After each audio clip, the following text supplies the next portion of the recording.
Hello there. This is Ed Moran doing our podcast with Stephanie McCusker. She is the Director of Property Management of Haven Realty Capital. So now I'll turn it over to her. Welcome. Thank you. Thank you. I appreciate being on. I started in property management about 32 years ago as a leasing consultant, where most people start.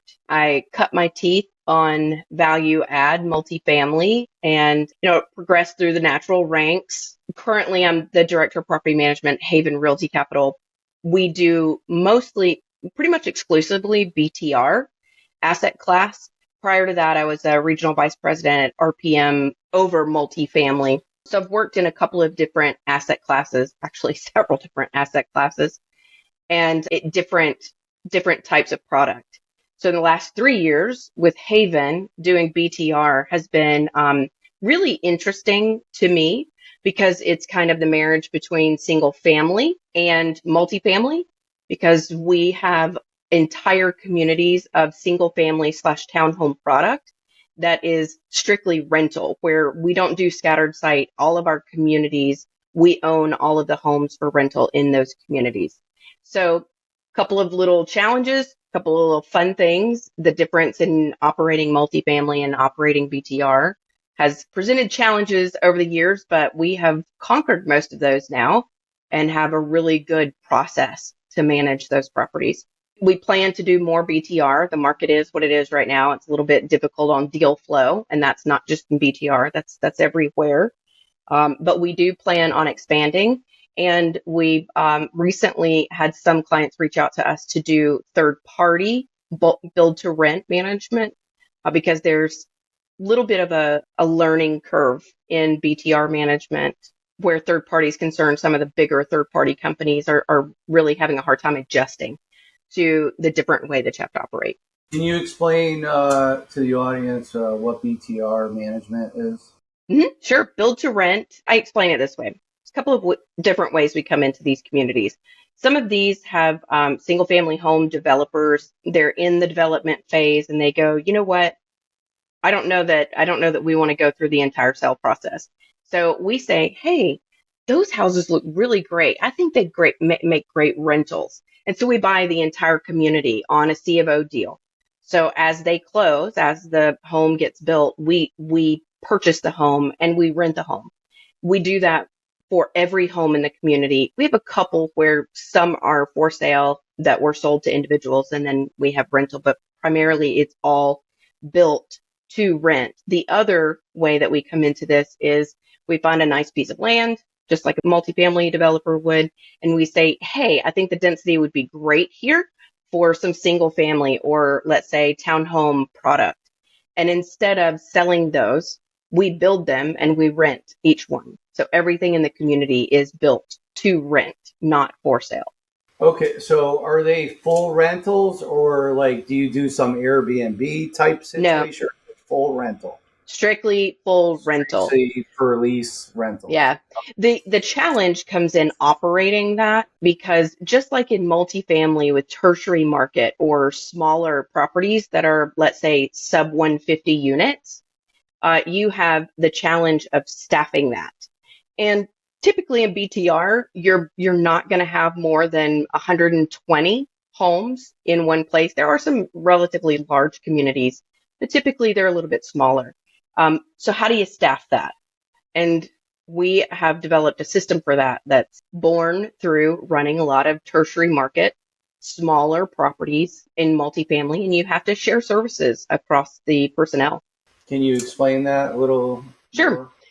So the typical staffing model in multifamily is one person per 100. And typically you've got 250 units. You've probably got 3 people. You've got two in the office. I'm sorry, 1 per 100.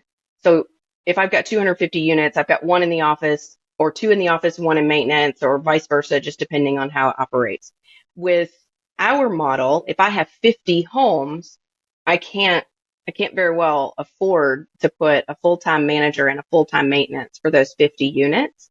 So instead of having a full-time here and a full-time there, I may not operate an office on that property. I may operate a pod and I put those 50 units with another 50 units in the next town over and another 100 units in the next town over. So now I've got a team that's dispersed and none of them operate an office. We operate everything remotely, where if I had 400 units in one community, I would have 2 people in the office and I would have 2 people in maintenance. So a little bit of a geographical challenge. Yeah, very inventive though to save on costs. And what challenges are you facing at this moment? Sure. So, one of the things that I saw in your email, we kind of communicated a little bit about is especially with with not having an office and not having a place where residents come in constantly, they don't feel like they can just stop by. We have to operate very scheduled. We have to be exceptionally efficient with our communication and with our responses, especially where maintenance is concerned. We don't come out and unstop the toilet. We don't change your air filter for you. And so a lot of that is communication on the front end with the residents. And it's really managing the entire experience for the resident and setting the expectation on the outset and following through. Okay, so they know right from the beginning, hey, this is what we will do, this is what we won't take care of. Yep. Right from the get-go. So they're well aware of the challenges. But, and it sounds like most of your communities are, relatively new, so that does help. Yeah, BTR has really only been around I'd say it's really been emerging for the last 7, 8, 10 years. It's really become more popular in the last, I'd say 5 years.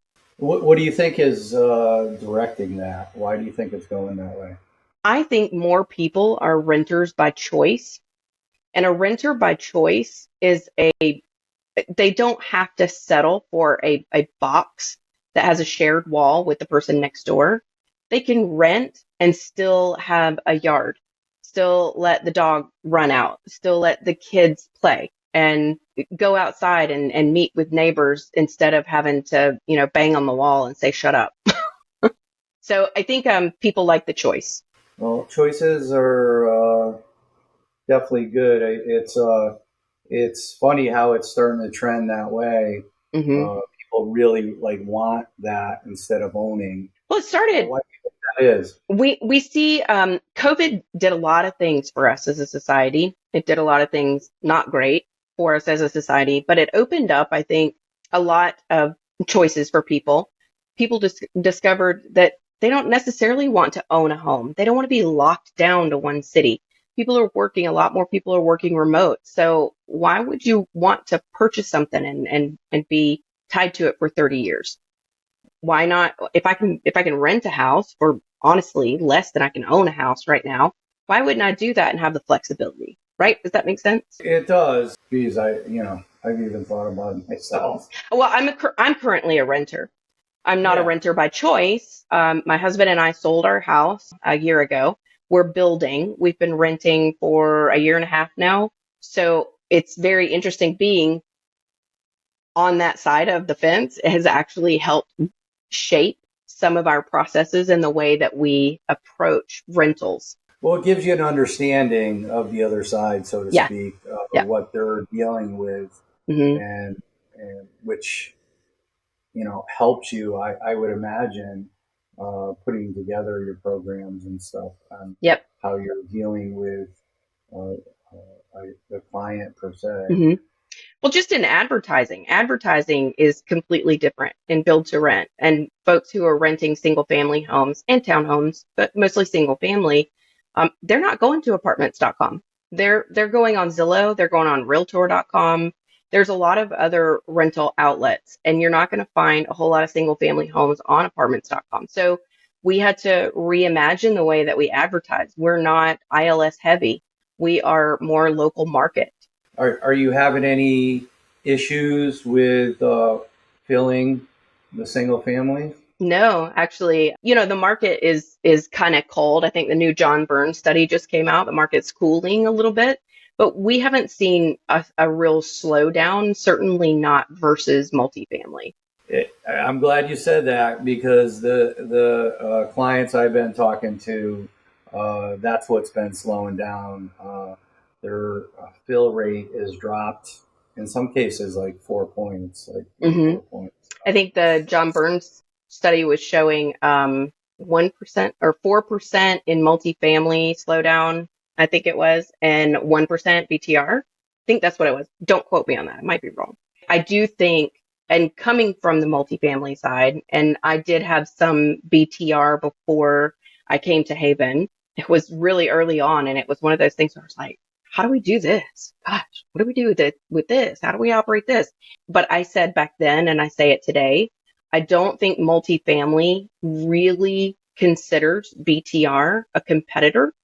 And I think that it is happening. We gain a lot of residents that are coming from multifamily, but we're not losing a lot of prospects to multifamily, if that makes sense.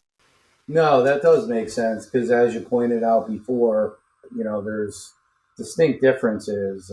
Yard being one of them. Mhm. Uh, A garage. Most of the Are same, you kidding? A same garage, amenities. right? Well, and some of our communities don't have those amenities. I was just going to ask, do you offer those amenities like the pool, like what do you call it, Clubhouse. community Yeah. pool, that gym, that type of stuff? So some of ours do have a pool. We typically don't have, there are some builders. It's emerging now that we're seeing some BTR that has full boat, multifamily style amenities. I've even seen a couple of communities where they have multifamily units at this part and single family units at this part sharing an amenity space. But most of the communities don't have more than maybe a pool. Some of mine don't even have a pool, but the target demographic on those is a little bit different. That's typically a more refined prospect that is, let's say, in our rate. I don't care about a pool. I'm over 50. I'm not. I'm. I don't care about a pool.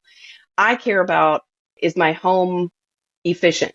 Does it feel good? Does it have enough space? Can I park in my garage? If I can park in my garage, I can find a place to go to the pool. Okay.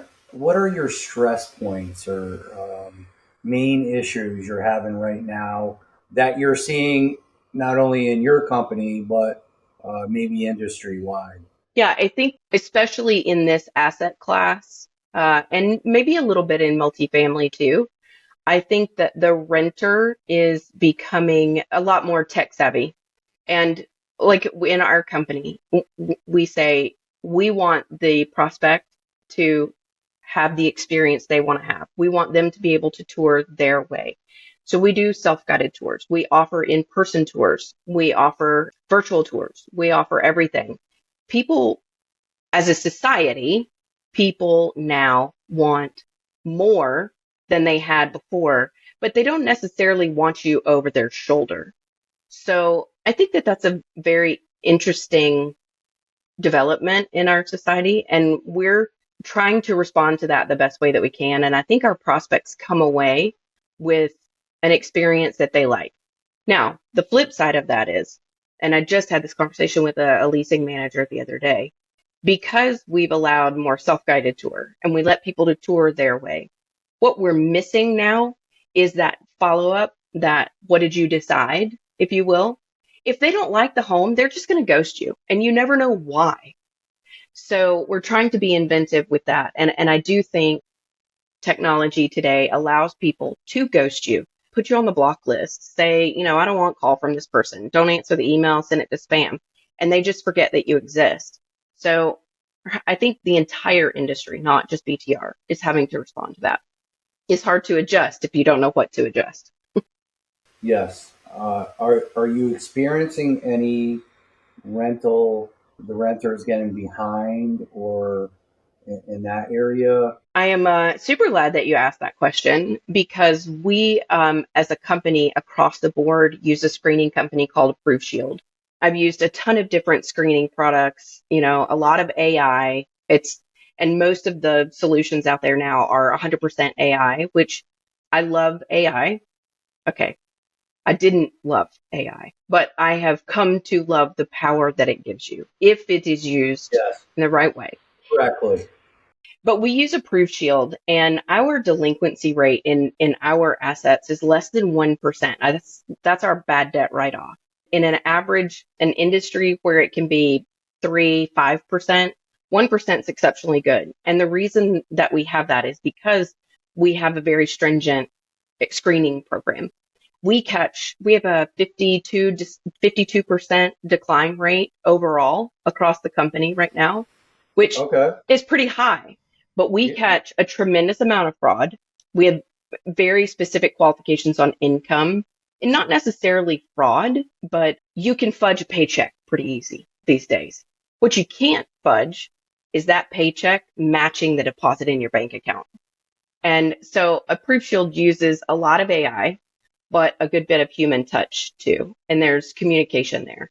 And I think that's the key. So we have not had a great deal of delinquency. We also, knock on wood, because, offering self-guided tours makes you a prey to squatters. And as a company, we've not experienced that. But that's, again, part of our planning and having people in the community. You can't just be hands off. If you've got 50 homes over here, you still have to be out there every couple of days at least and check behind. So we've been fairly lucky with those things. The way you guys that is very high, 52%, Mm-hmm. and only 1% delinquent. That's very well, and I think it goes to that when, Mm-hmm. and I'm finding a lot of our clients that's they're having to go that extra mile now because of the fraud. Can you talk about the fraud and the what they are doing, Sure. industry? So there's several different types of fraud, and fraud lives everywhere. It doesn't have an address. There are pockets of areas where fraud is higher than others, even within an MSA. For instance, in Atlanta is a huge area of fraud. It's more so on the kind of the south side of the city, maybe a little bit on the east side, but there are different cities where there are pockets that fraud is higher. The different types of fraud that we're seeing, paycheck fraud continues to be the number one.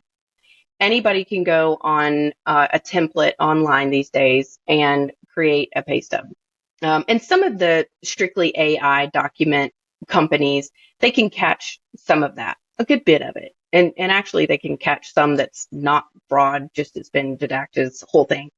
But paycheck fraud is typically the highest amount of fraud that we see.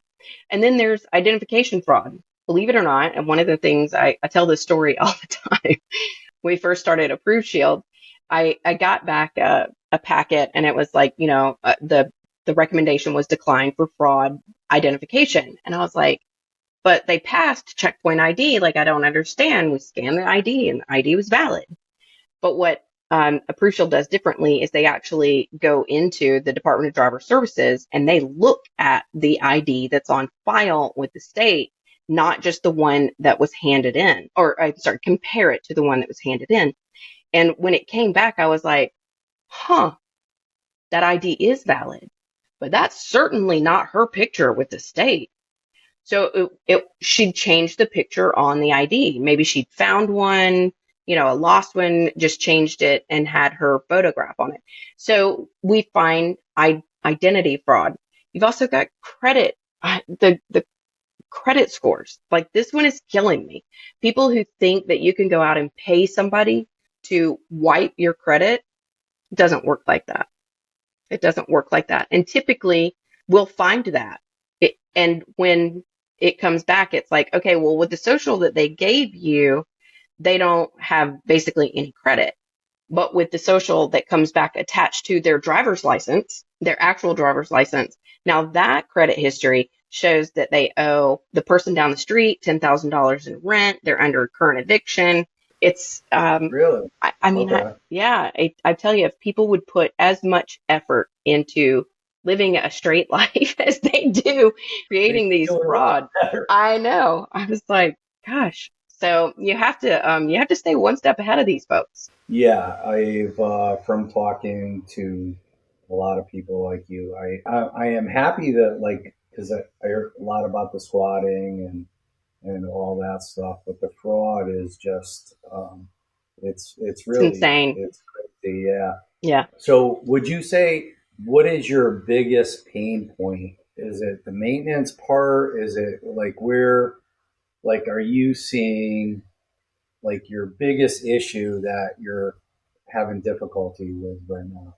I think what's, and maybe this is just our asset class, just for our asset class, but I think educating the prospect, the resident, and explaining to them the processes, what to expect, and how to do this, and things like that. I think that that's a challenge because we've come to a society where everybody thinks I can just call and snap my fingers and it's taken care of. And that's not necessarily the case. Maintenance is kind of a pain point. But I really think that the bigger one for us is getting the prospects to call us back if they're not interested, and still keeping that and just getting that information out of people. Information's king these days, and not being able to get that information from somebody, it's a little difficult. Okay. Can you expand on that part a little Sure. bit more? So if you come and tour one of our homes and you're self-guided, because we do that, we try to intercept, we try to reach out to you and say, hey, I'm going to be here, blah, blah, blah, blah, blah. But you're just looking. Maybe you're just looking and you have no intention of renting the home. Well, if I don't know that, then I'm thinking, okay, this person's actually going to rent it. But because you can do a self-guided tour, you can just go look at things, have no intention of purchasing. Well, let's say the other way. Let's say you've got 5 places to go to. You go to all 5 places. You don't want to interact with anybody because you don't want to say, I don't like it. Because, you only had an in-person tour and you had somebody that made you uncomfortable, whatever. But now you get there and the bedroom is too small for your king size bed. Well, that's actually valuable information for me. If you get there and the kitchen doesn't have a garbage disposal and you're dead set on having a garbage disposal, well, I need to know if I'm losing traffic because I don't have a garbage disposal. Same thing for, let's say, an ice maker, or it's a 1-car garage, not a 2-car garage. Or when you got there, the neighbors' kids were running amok in the middle of the street, and you're like, I'm not doing that one, right? That's very valuable information. But if you're able to just ghost me when I'm trying to follow up, now I don't know what to adjust. Okay. Okay. Our last like question, beside the next one, I'm going to ask where you're going in the next 6 to 12 months. But I've had this come up a lot. Are you having any issues with the state regulations Oh, and keeping up with that? Oh, all the states love to do the different things. Actually, one of the things that I just worked on, and a lot of the focus of my job has recently become creating our processes and developing the how-tos for our teams. And with as many states as we have, this is the one thing I just worked on. I can't have a standard late letter that goes to every resident in every community that we have, because Georgia has, a 3-day. Tennessee has, I think Tennessee's the one that has a 14-day. There's different verbiage, different things that you have to say to each person. So staying on top of the regulations. Another one. Okay, so the late letters, finally got that situated. Now I have them, you can choose by state when you go to send your late letters. But here's one that's recently become, and I just had this conversation with somebody the other day about the Violence Against Women's Act. So I don't know if a TikToker started something on this, but now everybody is saying, I am a victim of domestic abuse and I need to get out of my lease and you can't charge me and all of these things. And I think that they have been not properly educated. They're not getting all the information. So the Violence Against Women's Act does not apply to properties that are not HUD financed. So if you're not a HUD financed property, you don't have to comply. Now that adds a different layer to it, right? Because we certainly don't want to be insensitive if there is a situation, right? And different states responded to the VAWA in different ways.